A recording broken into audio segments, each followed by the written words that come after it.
Hello, college entrepreneurship scholars. How are you tonight? Hope you're having a great day and a great evening. Hey, so we're going to start chapter 3, section 1, and this is all about recognizing opportunity. This part of entrepreneurship is more about art than about science. And by that I mean true entrepreneurs recognize opportunity as part of their daily lives.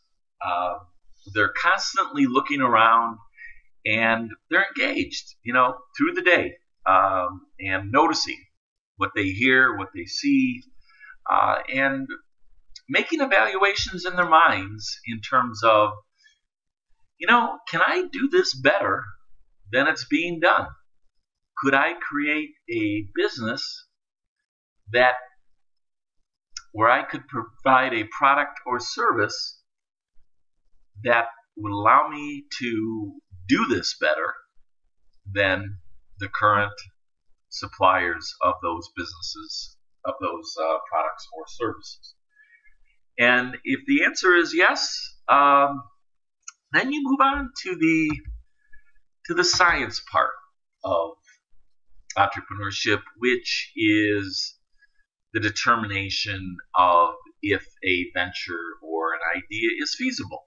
And the term business plan is something that you guys are all familiar with. You've heard it over and over in this class. You've heard it in the introduction to business class, and you'll hear it in all your other business classes as well, because this is the Bible. This is what is used by business and industry to determine and communicate what a business is all about. It's what's used by investors. It's what is used by banks if you're going to apply for a loan. So this particular discipline or methodology is extremely important, and that's why we spend a lot of time talking about it in our business classes. Okay, one of the key questions in the development of a business plan is there a market?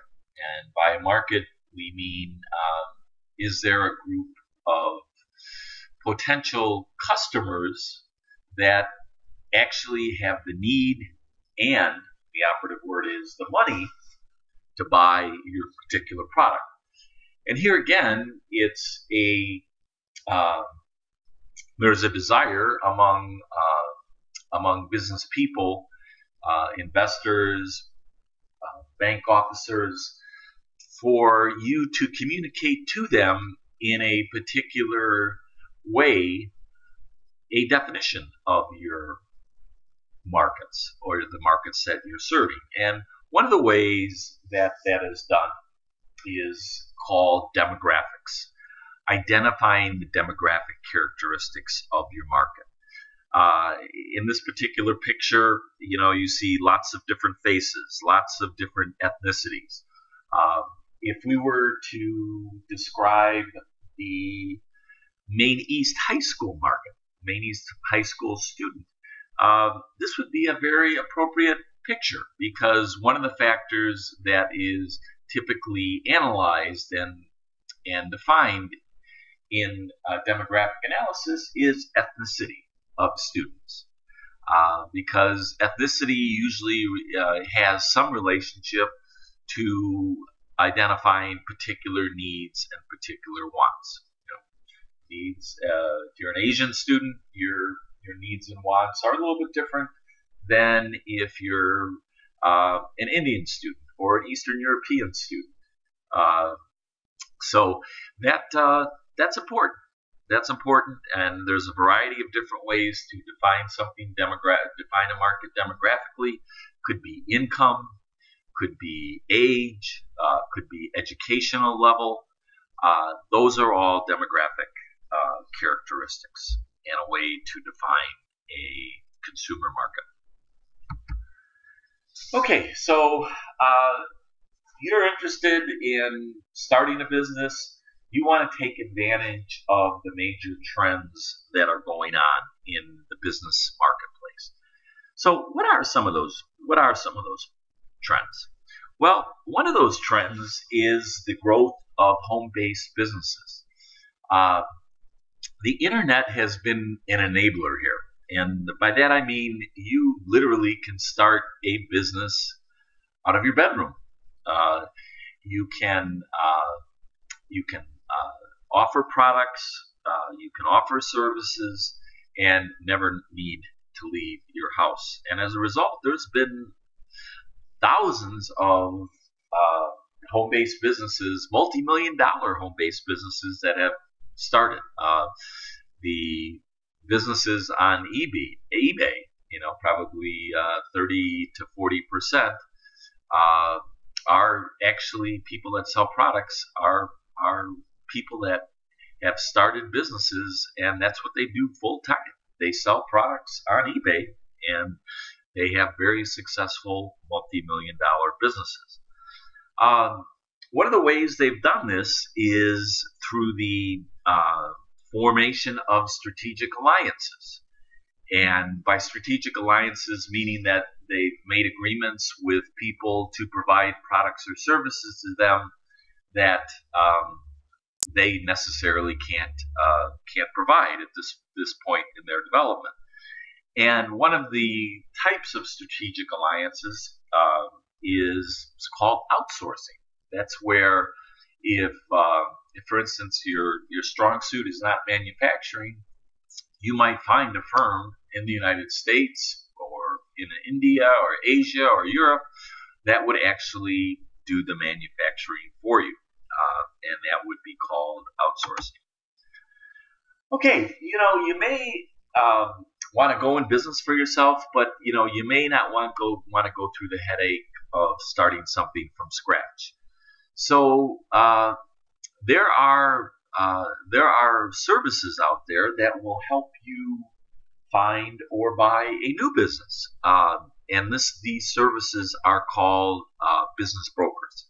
These are individuals who are matchmakers, very similar to what real estate brokers do, in terms of finding buyers who want to sell businesses, and finding sellers who want to sell businesses, and then finding buyers who would like to buy them.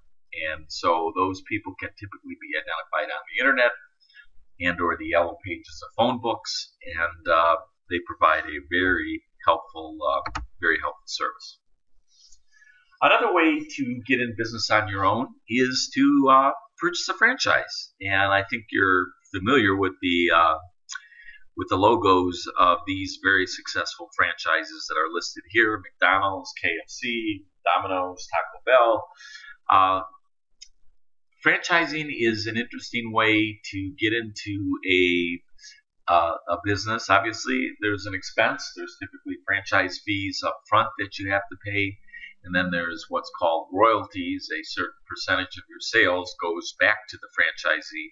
But the advantage is you have a relatively high probability of success, because what a franchise offers is essentially a proven business plan and a proven way of doing business that will allow you to own your own business and allow you to make money. Another opportunity for you, if you're thinking about being in an entrepreneurial area, is to join a family business. This has several advantages and disadvantages. The advantage, obviously, you become a member of an organization that is run by your family, and so you like your family, you get an opportunity to spend more time with them. On the other hand, family businesses have significant problems if you do not define the lines of authority and responsibility clearly. Because as with any family and family project, there's expectations of what you're going to do, and you're going to have expectations of what your family members are going to do. And if they don't match up. As you know, if you've ever tried to divide up, doing a home project with your brothers or sisters that your parents are expecting to be done, it can cause problems. So that's a very, very important factor.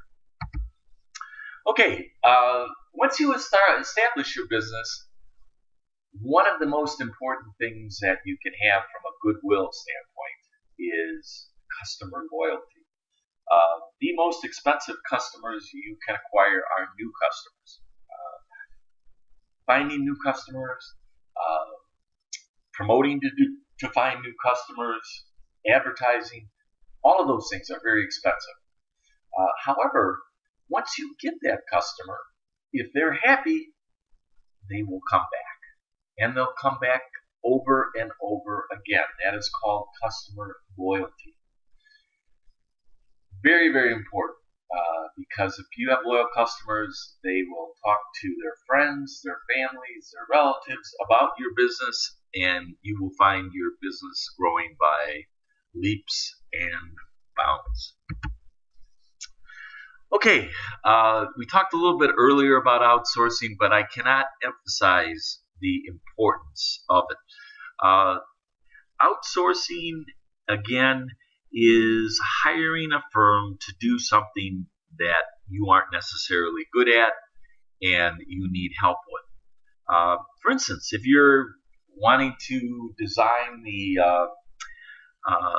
and produce packaging for your product, packaging of a consumer product is very important because once you get on the shelf of a store, the ability of your packaging to attract customers is going to be key to that customer buying your product. So in that particular area, if design and packaging isn't your strong suit, you can outsource that. Again, that could be done with a U.S. firm, a European firm, or even an Asian firm. All right, ladies and gentlemen, we are done with section 1. Make sure you've taken good notes. We'll have a quiz tomorrow, and I look forward to seeing you then. Have a good night.